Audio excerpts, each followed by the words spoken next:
Hello everyone, this is professor MH. और आज हम इस वीडियो में डिस्कस करने वाले हैं कि इंश्योरेंस क्लेम, जब फायर इंश्योरेंस क्लेम आप निकालते हो तो उसका प्रैक्टिकल कैसे सॉल्व करेंगे। तो आपको उसके कुछ सिनारियों पे ध्यान देना होगा कि प्रैक्टिकल क्वेश्चन जो फायर इंश्योरेंस क्लेम के होंगे वो बेस्ड होते हैं दो सिनारियों पे। कौन से दो सिनारियो, कौन से दो ऐसे केसेस हैं? तो first one is when stock records are available. तो जो प्रैक्टिकल क्वेश्चन आएगा, अगर उसके अंदर पूरे रिकॉर्ड्स आपके पास होंगे तो आपको कैलकुलेट करने में आसानी होगी फायर इंश्योरेंस क्लेम को। लेकिन सेकेंड सिनारियो क्या है? When stock records are not available. अगर स्टॉक रिकॉर्ड अवेलेबल ही नहीं होगा तो उस सिचुएशन में आप फायर इंश्योरेंस क्लेम कैसे निकालोगे, वो हम लोग डिस्कस करेंगे। तो यहाँ पे बोलने का मतलब ये है कि जब आप फायर इंश्योरेंस क्लेम कैलकुलेट करोगे तो आपके पास दो ऐसी प्रॉब्लम आएगी। पहला प्रॉब्लम नहीं बोलेंगे, ये केस आएंगे कि जब आपके पास स्टॉक रिकॉर्ड सब होंगे तो आप उसको इजीली कैलकुलेट कर पाएंगे।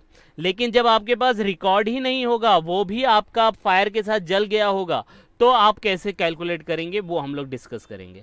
तो बहुत सिंपल है कि जब स्टॉक रिकॉर्ड्स आपके पास अवेलेबल होता है, when the stock records are available, तो वी कैन ईजिली फाइंड, हम लोग ईजिली फाइंड कर पाएंगे कि कितना लॉस हुआ है ड्यू टू फायर। और जैसे ही हम लोग को लॉस मिलेगा हम लोग क्या कर पाएंगे?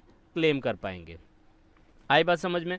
प्रॉब्लम जो होता है वो होता है when stock records are not available. जब आपके पास स्टॉक रिकॉर्ड नहीं होता है तो हमें एक ट्रेडिंग अकाउंट बनाना पड़ता है, जिसको हम लोग बोलते हैं memorandum trading account. Memorandum trading account इसको इसीलिए कहा जाता है कि ये बेस्ड होता है एस्टिमेशन के ऊपर। हम डिटरमाइन करते हैं कि उसका रेट क्या होगा, ग्रॉस प्रॉफिट का, ओपनिंग स्टॉक कितना होगा, क्लोजिंग स्टॉक किस हिसाब से आएगा, सेल्स कितना एस्टिमेटेड होगा, परचेज कितना होगा। इसलिए इसको मेमोरेंडम कहा जाता है। और ये कब से कब तक बनाना है?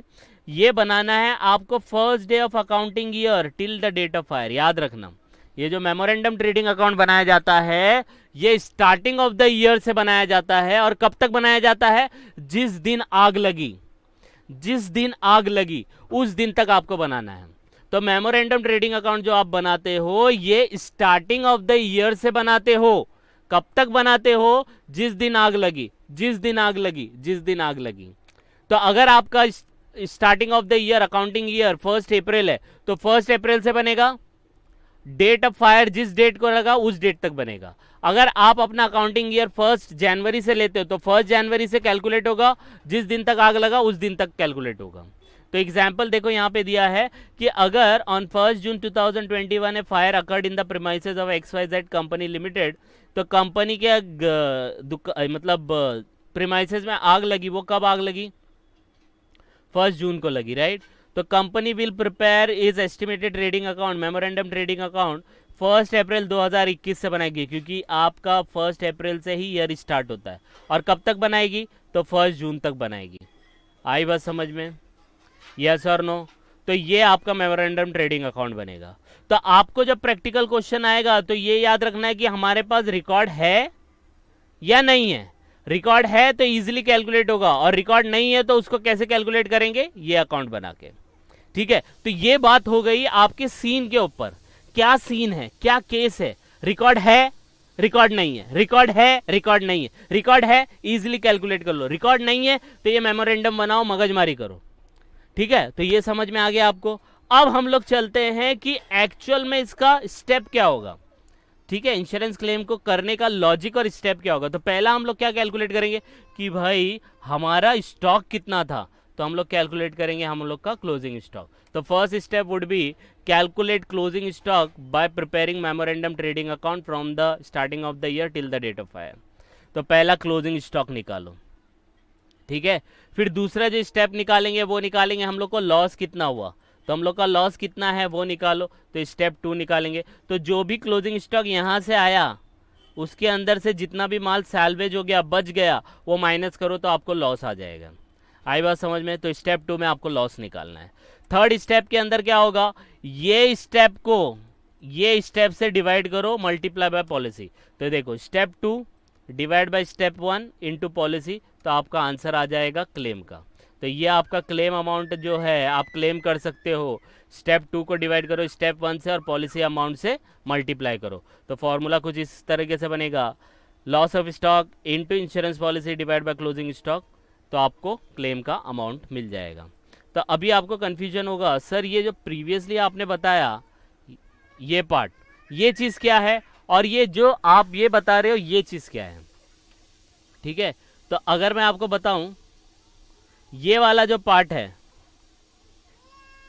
ये आपको बताता है कि आपके पास क्या चीज़ की अवेलेबिलिटी और क्या चीज़ की नहीं। तो ये बताता है कि आपके पास रिकॉर्ड है या नहीं है। रिकॉर्ड है तो इजीली कैलकुलेट होगा, रिकॉर्ड नहीं है तो ये बनाना पड़ेगा।